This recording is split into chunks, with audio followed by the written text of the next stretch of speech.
good evening, wherever you might be in the world.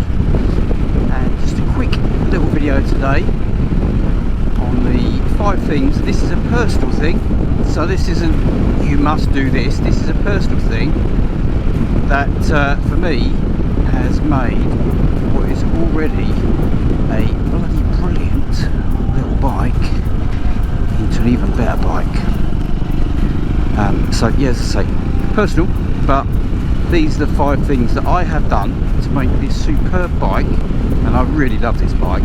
It's been a few weeks since I've ridden it, well, 2 weeks maybe since I've ridden it. I've been riding some other bikes, and it's not until you jump back on that you find out how blooming chuckable and flickable and all that sort of usual sort of journo, you know, stuff that these actually are. They are bloody great. But anyway, I'm digressing now. So, in one, and what I'll do is I'll do the old introductions. In one, anyone remember Bullseye? It's a British program from the 80s. I don't remember, it was a darts thing. But anyway, I'll do the announcements for each of them, and then you'll see a little clip of what that mod might be. So, without further ado, I say without further ado a lot. I noticed that in one of my other videos. But anyway, I'm going to say it again. Without further ado, in one. First mod, number 1 on my list, is the seat. Now I've put a gel pad in this with some sort of memory foam. The memory foam was okay, not fantastic, much better than standard, but the gel seat, big difference. So, number 1 on the list, because these standard seats are quite hard, a gel seat pad or similar. In 2, throttle spacer. Now this is a bit of a contentious one, because some people will go, oh, there's nothing wrong with it. Well, it is a bit difficult when you get on and off the throttle. Again, I didn't mention it for the seat, but I have made a video of this. So number 2, throttle spacer. Just takes that snatchiness out, makes it a much nicer bike to ride. Worthwhile tip. Number 2, throttle spacer. In 3, side stand mod. Shorten the side stand. As anyone that's got one of these knows, they sit the bike far too upright, and sometimes if you're on a bit of a slope you can't even kick the stand down because it drags on the floor. Now I chopped the front of mine off, if you can see that, to make that a bit easier, and it was still no good. It was better, but it was still no good. I should weld a bit back on really, but anyway, chop the side stand down by, I can't remember what it was. There is a video, again, somewhere in my list of videos, there's a video on that, of how much I've done. Totally transforms the bike. You can park it pretty much anywhere, and the bloody thing doesn't feel like it's going to fall over. So number 3, side stand mod. In 4, with the bumps, 4. You can't see it because it's under there. The 15 tooth front sprocket mod on the 400X, which this is, or the 16 tooth on the 400 speed. Well worthwhile modification, because they're just too low geared as standard. First gear is almost unusable. You know, you're out of first before you know it. It's like riding a moped again. But yeah, makes a big difference. I say a big difference, it just makes the bike far more tractable. You find yourself in top gear a lot less. Drops the revs on the motorway 500-600 maybe, which isn't a huge amount until you add it up over all the miles. But yeah, 15 tooth. Some people go down on the rear as well. They go down to a 41. It's 43 as standard of this. Some people go down to a 41. But 15 tooth bod, well worth doing. So that was number 4. In 5, but keep watching because there's going to be some honourable mentions on the end. Personal thing for me, fly screen or some sort of screen. This is the genuine Triumph one. And I like this because it's well made, it fits on the bracket, it's absolutely rock solid, it's not going to go anywhere.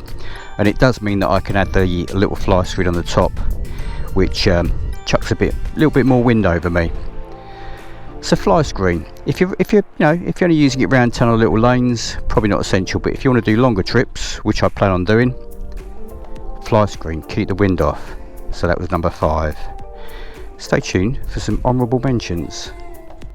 And honourable mentions, not enough fingers for that, so let's have a bit of jazz hands. Honourable mentions. Cheers if you got this far, by the way. If you have, stick a subscribing. It's free, and as all YouTube people say, I was going to use a rude word then, but apparently that's YouTube don't like that. Oh, these other little bends. As YouTube people say, it helps the algorithm. So stick a subscribing. Go on, do me a favour. Because there is lots of other 400X content on the channel, plus other bike stuff, plus other just general stuff, general chit chat. But yeah, anyway, let's get back to the video. Honourable mentions time, which I think I was jazz hands, wasn't I? Jazz hands. Anyway, rear rack. This is the genuine Triumph one with the grab handles for your pillion. Rear rack means you can chuck a top box on. I'm not a big fan of top boxes, I think they look a bit old man. I mean, I am an old man, but I'm not a fan of how they look on the bike. But once you've had a top box and you realise what crap you could throw in it, they will change your mind. And it doesn't look so bad if you take it off. It leaves the little genuine alley rack on with the adapter plate, which comes off in minutes. So yeah, rack. Another one we'll mention, the hugger extender. That's a Pyramid Plastics one. Fits in 10 minutes. I think I did a video on that as well. I did a video on that. I've done loads of videos on this, haven't I? But yeah, keeps the worst of the muck off the bike. Another honourable mention. Another one, engine bars, crash bars. This has got the upper and lower genuine Triumph bars put on by the guy that bought it new and then never used it. Bizarre, but anyway, crash bars. Just because it's a nice bike, you don't really want to damage it. And if it goes over, it is going to damage tank and indicators and stuff like that. That might just save you a little bit.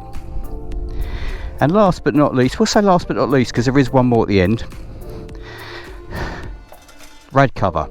Now this was made by the guy that originally owned this bike. Long story short, he bought it, used it as a mule to make accessories, and then sold it. I bought it with PDI mileage, 9 miles on it. But yeah, I'll put a link to his stuff because it is nice. Fully rubber mounted, doesn't rub on anything, and I think it looks very nice. And yeah, my last one, last but not least, brake pad upgrade. I don't find the brakes too bad, but they could do with a little bit more initial bite. EBC pads is what most people seem to recommend. So yeah, EBC pads, another upgrade. But all in all, I love this bike. What a cracking bike. They really are. You know, I just love it. I've ridden an awful lot of bikes over the decades I've been riding, but this just does it. You go on YouTube and look at the reviews from established journalists, and they rave about it, and there's a good reason why. Cracking bike. So anyway, hope you've enjoyed that. Like I probably said earlier, chuck in a subscribe and a likes, a quick thumbs up like if you've enjoyed this video and you want to see more Triumph Scrambler content, because yeah, I will be doing a little bit more because I love this bike. But yeah, subscribe costs nothing, and it does help get this stuff out to more people. Anyway, I'm rambling now. Stay safe everyone. If you're riding, stay safe, rubber side down, all that sort of stuff. If you're not riding, watch rubbish videos and plan to do a few mods on your little Triumph, and I'll catch you all soon. Take care. Do you ever get those days where you just want to go for a leisurely ride, just short shifting through the gears,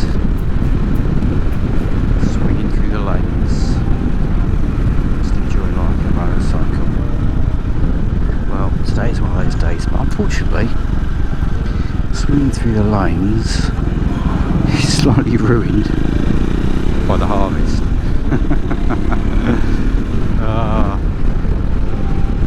Happy days. Take care all. Ride safe.